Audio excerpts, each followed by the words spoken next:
আসসালামু আলাইকুম। সম্মানিত দর্শক শ্রোতা, সবাই কেমন আছেন? আশা রাখি সবাই ভালো আছেন।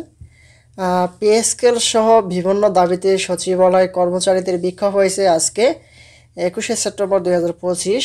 এই রিপোর্টটি প্রকাশ করা হয়েছে একটি পত্রিকায়। এখানে সচিবালয় যে বিক্ষোভ করা হয়েছে, কি কি দাবি নিয়ে, পে স্কেল কত হবে, এ বিষয়ে আপনাদের মাঝে আজকে আলোচনা করার চেষ্টা করব।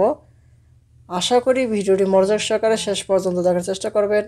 আর আমাদের চ্যানেলটিতে নতুন হয়ে থাকলে অবশ্যই চ্যানেলটি সাবস্ক্রাইব করে পাশে থাকা বেল আইকনটি অন করে রাখবেন। এখন দেখি বিস্তারিত কি বলা হয়েছে এখানে। দেখতে পাচ্ছি বলা হয়েছে পে স্কেল দ্রুত বাস্তবায়ন, সঞ্জীবনী প্রশিক্ষণের মেয়াদ ও ভাতা বাড়ানো সহ বিভিন্ন দাবিতে সচিবালয় বিক্ষোভ সমাবেশ করেছেন সচিবালয় কেন্দ্রিক সংযুক্ত পরিষদ। রোববার 21শে সেপ্টেম্বর বেলা 11:30টার দিকে সচিবালয়ে বাদামতলায় বিক্ষোভ সমাবেশ করেন। বিক্ষোভকারীরা মিছিল নিয়ে জনপ্রশাসন মন্ত্রণালয় ভবনের সামনে বিক্ষোভ করেন। এরপর জনপ্রশাসনের সিনিয়র সচিবের দপ্তরের সামনে জড়ো হন। এর আগে তারা বাদামতলা জড়ো হন।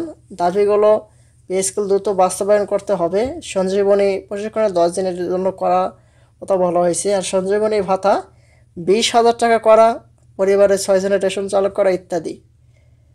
আর সচিবালয় কর্মকর্তা কর্মচারী সংযুক্ত পরিষদের সভাপতি মোহাম্মদ বাদিউল কবির সহ নেতারা বক্তব্য দেন।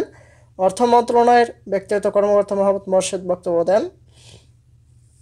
এর হচ্ছে আজকে যে পিএসকে নিয়ে সচিবালয় আন্দোলন হয়েছে সেটি সর্বশেষ আপডেট। যেহেতু আন্দোলন হচ্ছে, খুব শীঘ্রই এটি নিয়ে প্রজ্ঞাপন জারি হতে পারে।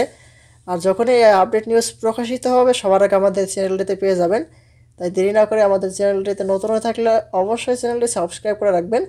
আজকের মতো এ পর্যন্ত, সে ভালো থাকবেন, সুস্থ থাকবেন। ধন্যবাদ সবাইকে। আসসালামু আলাইকুম।